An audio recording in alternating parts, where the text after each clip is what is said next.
Many more seasons of middle age came and went for Peter and Angelina, and for all of their thoughts of impending mortality brought on by the entrance into late middle age, Peter and Angelina sailed on in their youthful relationship through many more wonderful decades of love. We rejoined them very late in their elder years. All of you, dear readers, must live and write the years in between.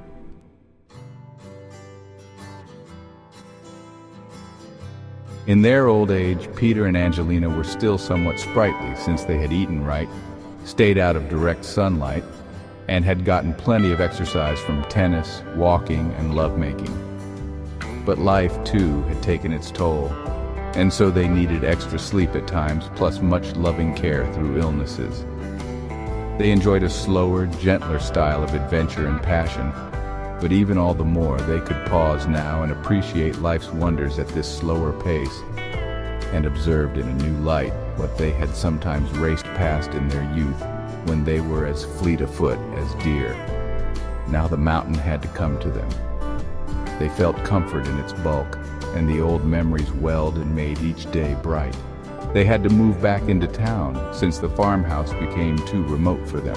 There they again played hearts, rummy, and bridge on the porch of the old Victorian home where they'd met a lifetime ago, when Peter had somehow found her.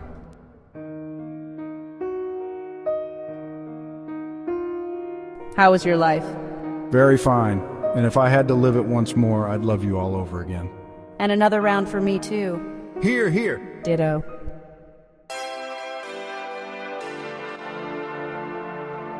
Let's take one last walk like we used 2 years ago, if we can. Yes, let's roam again, Peter, even though it may take us all day. Let's take an autumn stroll through our old woods that we've now made into a nature reserve and sanctuary.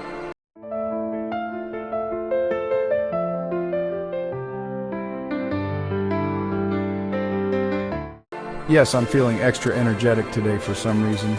Me too. Perhaps it's our last hurrah, Peter. I think so.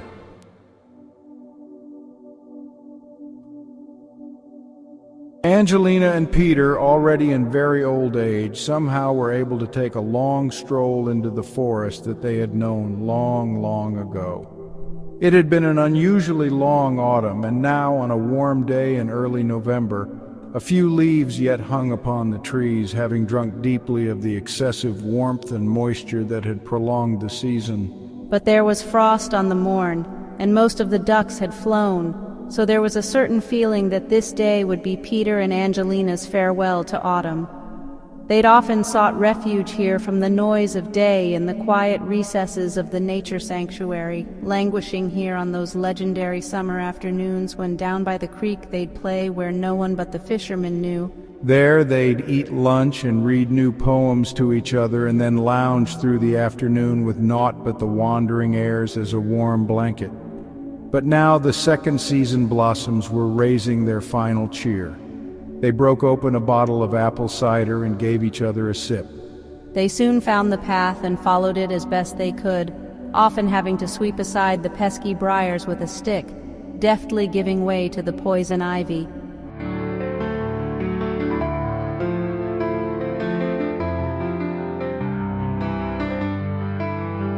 Stopping to untangle some prickers and stickers, they stood on a high ridge and looked down hundreds of feet to the creek below, and slightly shuddered with the sight, imagining the length of the fall. Peter, a boy again for a moment, threw a rock into the water. The partners walked single file, taking turns leading the way, kissing as they passed, stalking along the ridge, much as the Indians once did after they'd made this trail a long time ago. The aged lovers labored over the fallen trees and branches. However, they quickly became energized by this steady exertion, and eased themselves along the well-worn trail, passing a quaint wooden bench overlooking a bluff. Here they stopped, as they always had, and ate a little snack of nuts and raisins. A familiar hillside sloped down from the trail to the creek, and here they headed down, slipping and sliding most of the way, sometimes holding on to branches for a little guidance and for braking. They came to a level spot near the shore where the view was blocked by some fallen trees. Here they made camp, first gathering leaves for softness underneath, and placed a blanket over the gaps in the openings between the fallen trees to shield them from the night winds, and finally unzipped each of their sleeping bags and rejoined them into one large one. Here the weary hikers rested, as from the torrent of everyday life, as when riding its waves at crest one must retreat to some deeper place, where the wellspring calls, and look into its depths to find that other source, and here by some inner sense against it pressed. So it was that they read and wrote for a while.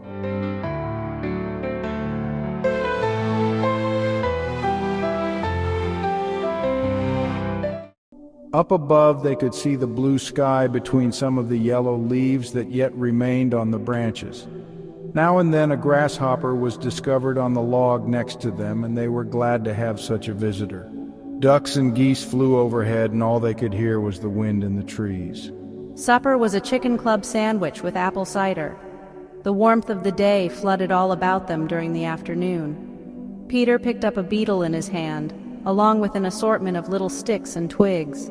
He also found a chrysalis, probably containing a glowworm or a butterfly. Now and again a bald eagle would dive and catch a fish from the creek. The extended autumn had given them a sort of second spring in which they could bloom again with the fall flowers, rare as could be, like some heaven descended in which they, too, might one day again raise up their cups to toast where no one knows. Peter felt all abuzz as a bee might feel in the presence of his rosy partner, and Angelina was once again in flower. Memories from half a century ago flooded over them like a warm quilted comforter. Once again they inhaled the perfumed air and drank the clear cold water from the stream. Long they lay in the embrace of love, awash on their love-drenched shore, and in their passionate intensity lost track of the world around them, having by then floated free of their senses, and were then quite surprised to look up and see a rabbit and a dove sitting right beside them, the fabled wildlife of the nature sanctuary. And it was on this remote shore of human soul that they felt restored in life and spirit, having learned long ago that love was the only flame that lit this endeavor on earth.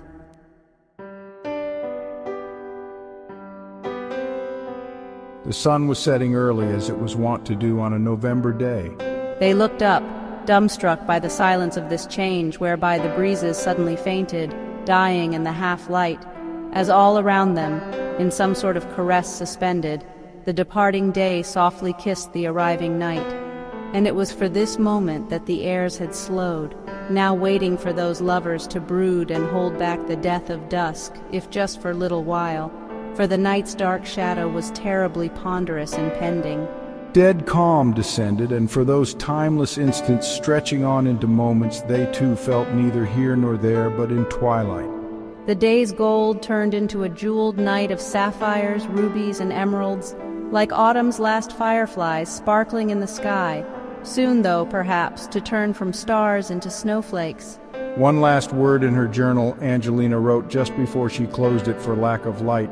Jack Frost is here, for I have seen the hooded crow.